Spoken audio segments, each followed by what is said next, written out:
سلطان ناصر الدین اللہ اور اس کے رسول صلی اللہ علیہ وسلم سے سچی محبت کرنے والے بادشاہ تھے۔ ان کا ایک خادم خاص تھا جس سے سلطان کو بڑی محبت تھی۔ اس کا نام محمد تاج الدین تھا۔ ایک دن سلطان نے اسے فرضی نام سے پکارا۔ وہ حکم بجا لایا، لیکن اس کے بعد کئی دن تک دربار سے غیر حاضر رہا۔ سلطان نے اسے بلا بھیجا اور پوچھا خیریت ہے، اتنے دنوں سے کہاں تھے؟ کہنے لگا آپ نے مجھے فرضی نام سے بلایا، میں پریشان تھا کہ مجھ سے کیا گستاخی سرزد ہوئی کہ آپ مجھ سے ناراض ہیں، میرا نام بھی لینا پسند نہیں کیا۔ سلطان نے کہا ایسی کوئی بات نہیں، دراصل تمہارا نام ہے محمد تاج الدین۔ جس وقت میں نے تجھے بلایا تھا میرا وضو نہیں تھا اور میں نے کبھی بے وضو محمد نام نہیں پکارا صلی اللہ علیہ وسلم۔ ناظرین، اللہ کے حبیب صلی اللہ علیہ وسلم کے آداب اور تعظیم کا حکم قرآن میں دیا گیا ہے۔ فرمایا جو اس رسول پر ایمان لاتے ہیں اور ان کی عزت اور توقیر کرتے ہیں، ان کی نصرت اور اس نور کا اتباع کرتے ہیں جو ان پر نازل ہوا، وہی کامیاب ہوں گے۔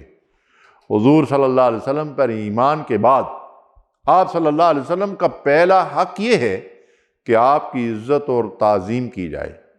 سورہ حجرات میں فرمایا اے ایمان والو، اپنی آوازوں کو نبی کی آواز سے بلند نہ کرو اور نہ ہی ان سے اونچی آواز میں اس طرح بات کرو جس طرح آپس میں ایک دوسرے سے کرتے ہو، ورنہ تمہارے اعمال برباد ہو جائیں گے اور تمہیں خبر تک بھی نہ ہوگی۔ روایات میں آتا ہے کہ ان آیات کے نزول کے بعد ایک صحابی ثابت بن قیس رضی اللہ تعالی عنہ، جن کی آواز قدرتی طور پر اونچی تھی، انہوں نے حضور صلی اللہ علیہ وسلم کی مجلس میں یہ سوچ کر آنا بند کر دیا کہ کہیں ان کے اعمال برباد نہ ہو جائیں۔ حضور صلی اللہ علیہ وسلم کو اس بات کا علم ہوا تو ان کو بلا بھیجا۔ رسول اللہ صلی اللہ علیہ وسلم نے بڑے ہی پیار سے غیر حاضری کا سبب پوچھا تو انہوں نے عرض کیا یا رسول اللہ صلی اللہ علیہ وسلم، میری آواز تو قدرتی طور پر بلند ہے، مجھے ڈر ہے کہ میرے اعمال ضائع نہ ہو جائیں۔ آپ صلی اللہ علیہ وسلم نے فرمایا تم ان لوگوں میں سے نہیں ہو۔ دراصل اہل ایمان کی تعلیم و تربیت تدریجی عمل تھا۔ کچھ لوگ دیہات سے آتے تھے، آپ صلی اللہ علیہ وسلم کے حجروں کے باہر سے آپ کا نام لے کر پکارنے لگتے۔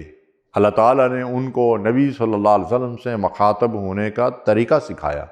اس کی تفصیل سورہ حجرات کی ابتدائی آیات میں دیکھی جا سکتی ہے۔ بعض مفسرین نے لکھا ہے کہ نبی صلی اللہ علیہ وسلم کو یا محمد یا احمد کہہ کر مخاطب کرنا بھی خلاف ادب ہے، بلکہ رسول اللہ صلی اللہ علیہ وسلم کہہ کر مخاطب کرنا چاہیے۔ بلا شبہ آج اللہ کے رسول صلی اللہ علیہ وسلم ہمارے درمیان موجود نہیں ہیں، لیکن علماء فرماتے ہیں کہ جب نبی کریم صلی اللہ علیہ وسلم کا ذکر خیر ہو رہا ہو یا حدیث کی درس و تدریس ہو رہی ہو تو ایسی مجلس میں پورے وقار کے ساتھ بیٹھنا اور خاموشی اور پوری توجہ سے سننا لازمی ہے۔ علامہ ابن سیرین رحمۃ اللہ علیہ شدید علیل تھے۔ ان کی مجلس میں کچھ لوگ بیٹھے ہوئے تھے۔ کسی نے ابن سیرین سے حدیث سنانے کی فرمائش کی تو آپ نے کہا مجھے اٹھاؤ تاکہ میں بیٹھ جاؤں۔ ساتھیوں نے ان کے آرام کی وجہ سے مشورہ دیا کہ آپ لیٹے رہیں، تو آپ نے فرمایا میں لیٹ کر حدیث بیان کروں؟ یہ ادب کے خلاف ہے۔ ادب اور تعظیم کا ایک قاعدہ یہ بھی ہے کہ جب حضور صلی اللہ علیہ وسلم کا کوئی حکم ہمارے سامنے آئے تو ہم سر تسلیم خم کر دیں، اگر مگر اور لیکن جیسے الفاظ ہماری زبانوں پر نہ آئیں، جیسا کہ اکثر ہوتا ہے۔ ارشاد باری تعالیٰ ہے ایمان والو، اللہ اور اس کے رسول صلی اللہ علیہ وسلم سے آگے مت بڑھو۔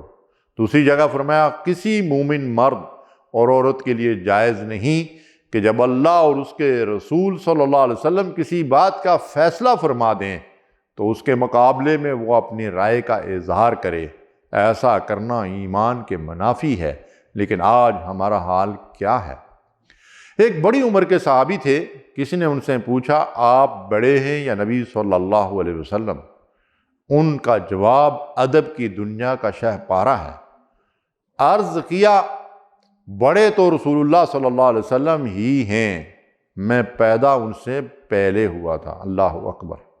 صحابہ کرام خاموشی سے اور پوری توجہ کے ساتھ سر جھکائے حضور صلی اللہ علیہ وسلم کی مجلس میں بیٹھا کرتے تھے۔ آپ کے وضو کا پانی اپنے ہاتھوں پر لیتے، سروں اور چہروں پر ڈالتے تھے۔ آپ کے حکم کی اطاعت میں ایک دوسرے پر بازی لے جانے کی کوشش کرتے تھے۔ اللہ ہمیں بھی ان کے اتباع کی توفیق عطا فرمائے، آمین یا رب العالمین۔